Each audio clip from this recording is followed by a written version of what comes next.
जय श्री कृष्णा दोस्तों, राधे राधे। आप सभी का अपने चैनल में बहुत बहुत स्वागत है। आज हम सभी भक्तजन प्रदोष व्रत की कथा सुनेंगे। जैसा कि आज ज्येष्ठ मास के कृष्ण पक्ष का भौम प्रदोष व्रत है, मंगलवार के दिन जो प्रदोष व्रत होता है वो भौम प्रदोष व्रत कहा जाता है। यह व्रत मंगल के सभी बुरे प्रभावों को खत्म करता है। साथ ही यह भी मान्यता है, रोग या कर्ज से मुक्ति पाने के लिए पूरे दिन निराहार रहकर सच्चे मन से व्रत का पालन करने से व्यक्ति के सभी संकट दूर हो जाते हैं। तो आइए कथा को प्रारंभ करते हैं। प्राचीन काल में एक गांव में एक बुढ़िया माई रहा करती थी।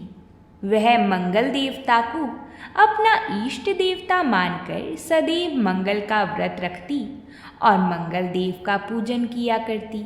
उसी बुढ़िया का एक पुत्र भी था जिसका नाम बुढ़िया ने मंगलिया रखा हुआ था, क्योंकि वह मंगलवार के दिन पैदा हुआ था। मंगलवार के दिन ना तो वो घर को लीपती और ना ही पृथ्वी खोदा करती थी। एक दिन मंगल देवता उसकी श्रद्धा की परीक्षा लेने के लिए उसके घर पे साधु रूप बनाकर आए और उसके द्वार पर पहुँच के आवाज़ लगाई, कोई है माई, कोई है। तब बुढ़िया माई अंदर से निकल कर आई और कहा, महाराज क्या आज्ञा है। साधु कहने लगी कि हम बहुत दूर से चलकर आ रहे हैं और हमें बहुत तेज भूख लगी है। इसके लिए तू थोड़ी सी पृथ्वी लीप दे तो तुझको पुण्य प्राप्त होगा। यह सुनकर बुढ़िया माई ने कहा, महाराज आज मंगलवार की व्रती हूँ, इसलिए मैं चौका नहीं लगा सकती। कहो तो जल का छिड़काव कर दूँ, आप उस पर भोजन बना लेना। मंगल देवता के रूप में वो साधु बाबा कहने लगी कि मैं गोबर से लिपे चौके पर ही अपना खाना बनाता हूँ। तब बुढ़िया माई ने कहा, महाराज आज मेरा मंगल प्रदोष का व्रत है। जमीन लीपने और खोदने के सिवाय और कोई सेवा हो तो मुझे आज्ञा दी, मैं सब कुछ करने के लिए तैयार हूँ, परंतु आप जैसा कह रहे हैं ये नहीं कर सकती। तब साधु बाबा ने कहा कि सोच समझ कर उत्तर दो, जो कुछ भी मैं कहूँ सब तुमको करना पड़ेगा। तब बुढ़िया माई सोच विचार कर कहने लगी कि महाराज पृथ्वी लीपने के अलावा जो कुछ भी आज्ञा करेंगी उसका पालन मैं अवश्य ही करूँगी। बुढ़िया माई ने ऐसा 3 बार वचन दे दिया। तब साधु बाबा कहने लगी, तू अपने लड़के को बुलाकर औंधा लिटा दे, मैं आज उसकी पीठ पर भोजन बनाऊंगा। साधु बाबा की बात सुनकर बुढ़िया तो चकित रह गई और चुप हो गई। तब साधु बाबा ने कहा, बुला ले लड़के को, अब सोच विचार क्या करती हो। तब बुढ़िया माई ने अपने बेटे को आवाज़ लगाई, मंगलिया, ओ मंगलिया, इधर तो आ जरा। थोड़ी देर बाद लड़का आ गया।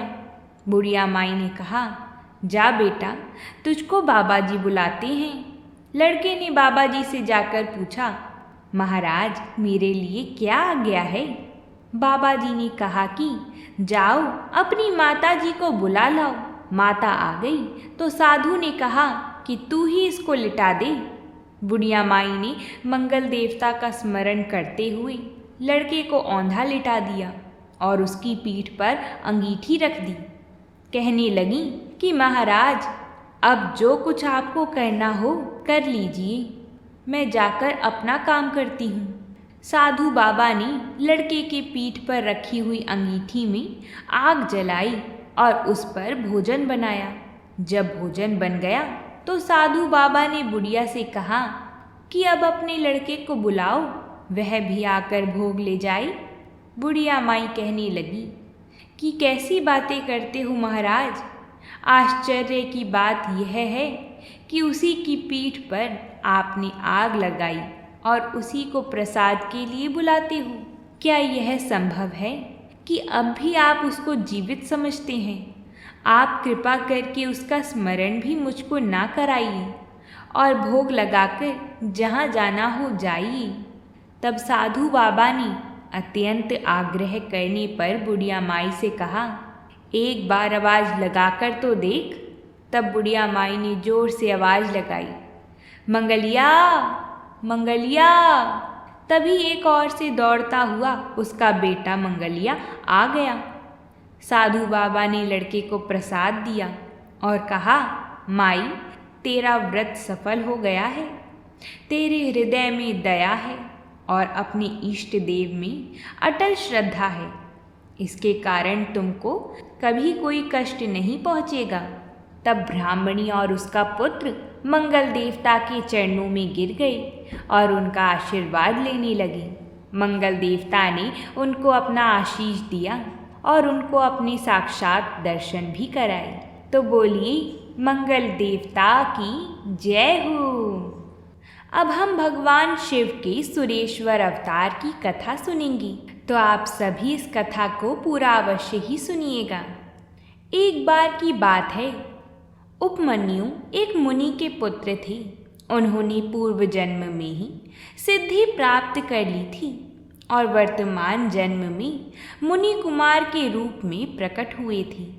एक बार उपमन्यु जी कई ऋषि बालकों के साथ एक बड़े ऋषि के घर गए, जहाँ पर जजमान के द्वारा सभी सुविधाएं उन ऋषि को मिली हुई थीं। वहाँ पर उनकी ऋषि पत्नी ने इन सभी बालकों को थोड़ा थोड़ा गाय का दूध पिलाया। जब उपमन्यु ने दूध ग्रहण किया तो उनको बड़ा पसंद आया। वो बहुत मीठा था और उन्होंने आज तक उसे कभी पिया भी नहीं था।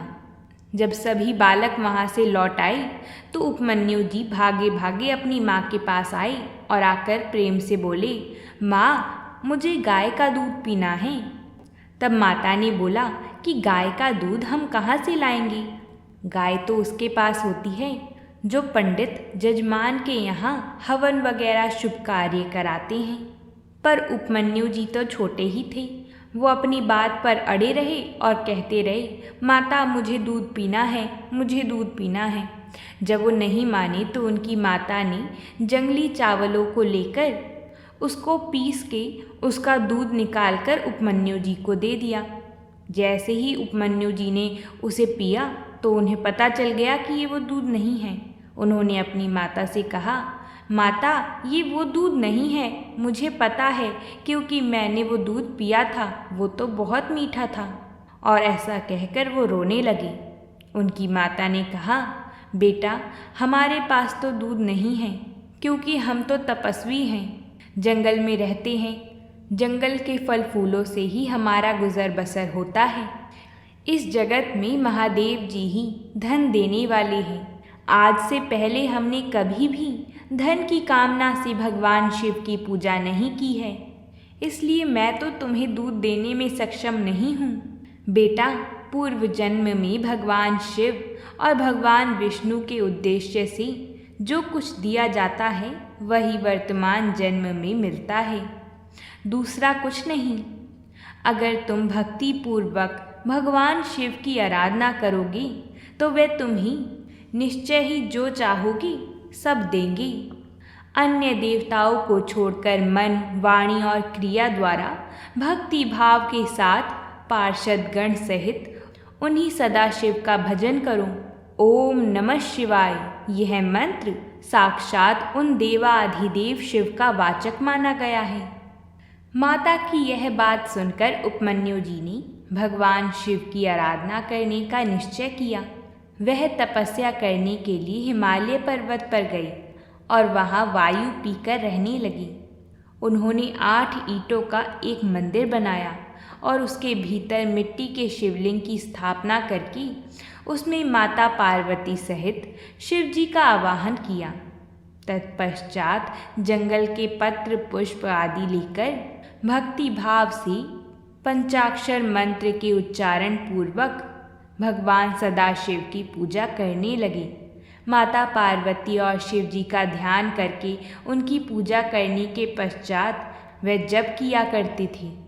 इस तरह दीर्घ काल तक उन्होंने बड़ी भारी तपस्या की। बालक उपमन्यु की तपस्या से चराचर प्राणियों सहित त्रिभुवन संतप्त हो उठा। तब देवताओं की प्रार्थना से उपमन्यु के भक्ति भाव की परीक्षा लेने के लिए भगवान शंकर उनके समीप पधारे। उस समय भगवान शिव देवराज इंद्र का और माता पार्वती शची जी का, नंदी जी ने ऐरावत हाथी का और शिवजी के गणों ने संपूर्ण देवताओं का रूप धारण कर लिया। निकट आने पर सुरेश्वर रूपधारी शिवजी ने बालक उपमन्यु को वर मांगने के लिए कहा। तब उपमन्यु जी ने पहले तो शिव भक्ति मांगी, फिर अपने को जब इंद्र बताकर उन्होंने शिवजी की निंदा की, तब उस बालक ने भगवान शिव के अतिरिक्त दूसरे किसी से कुछ भी लेना अस्वीकार कर दिया। जब उनसे भगवान शिव की निंदा सहन ना हुई तो उन्होंने भगवान शिव के रूप में इंद्र को चुनौती दी कि तुम चुप हो जाओ, नहीं तो मैं तुम्हें श्राप दे दूंगा और अपने श्राप से अभी भस्म कर दूंगा। लेकिन इंद्रदेव अगर स्वयं होते तो वो एक बार को डर भी जाते, लेकिन थे तो वो भगवान शिव ही। उन्होंने अपनी निंदा जारी रखी। तब उपमन्यु जी क्रोध में आकर भगवान शिव के मंत्रों द्वारा उनको श्राप देने जा रहे थे। वैसे ही नंदीश्वर तुरंत आ पहुँचे और उपमन्यु जी से कहने लगी, अच्छा, भगवान शिव के मंत्रों द्वारा भगवान शिव को ही भस्म करना चाहते हो। ऐसा सुनकर उपमन्यु जी वहीं खड़े रह गए। तब भगवान शिव ने अपना साक्षात दर्शन दिया और उन्हें शांत करा दिया। फिर वे सब के सब अपनी स्वरूप में प्रकट हो गई। भगवान शिव ने उपमन्यु जी को बहुत से दिव्य वर दिए, प्रवचन की शक्ति दी और अपना परम पद अर्पित किया। फिर दोनों हाथों से उपमन्यु जी को अपने गले लगाया। पार्वती जी ने भी बड़े प्यार से उनके मस्तक पर अपना कर कमल रखा और उन्हें अक्षय कुमार पद प्रदान किया। शिवजी ने संतुष्ट होकर उनके लिए अविनाशी साकार क्षीर सागर प्रस्तुत कर दिया। साथ ही योग संबंधी ऐश्वर्य, नित्य संतोष, अक्षय ब्रह्म विद्या और उत्तम समृद्धि प्रदान की। उनके गोत्र को अक्षय होने का वरदान दिया और यह भी कहा कि तुम्हारे इस आश्रम पर मैं नित्य निवास करूँगा। ऐसा कहकर भगवान शिव जी अंतर ध्यान हो गए। उपमन्यु जी वर पाकर प्रसन्नतापूर्वक घर आए और उन्होंने माता से सब बातें बताईं। ऐसा सुनकर उनकी माता बड़ी हर्षित हुई। उपमन्यु जी सबके पूजनीय हो गई तो बोली, भगवान शंकर की जय हो। तो इस प्रकार हमने भगवान शिव के सुरेश्वर अवतार की कथा सुनी। यह अवतार सत्पुरुषों को सदा ही सुख देने वाले हैं। सुरेश्वर अवतार की यह कथा पाप को दूर करने वाली और संपूर्ण मनोवांछित फलों को देने वाली है। जो इसे भक्ति पूर्वक सुनता या सुनाता है वह संपूर्ण सुखों को भोगकर अंत में भगवान शिव को ही प्राप्त होता है। तो बोलिए भगवान शंकर की जय हो। कथा समाप्त होने के बाद क्या करना चाहिए? प्रभु का नाम लेना चाहिए। इसलिए कमेंट बॉक्स में हर हर महादेव ज़रूर लिखिएगा, जिससे हमें भी पता चले कि कितने लोग हमारी कथाएं सुनते हैं और प्रभु को याद करते हैं। और वीडियो अच्छी लगी हो तो वीडियो को एक लाइक और हमारे चैनल को सब्सक्राइब ज़रूर करिएगा, जिससे प्रभु की कृपा सदा हम पर और हमारे परिवार पर बनी रहे। सुख और दुख तो आते जाते रहते हैं, पर प्रभु की कृपा हमेशा बनी रहनी चाहिए। प्रेम से बोलिए जय श्री कृष्णा।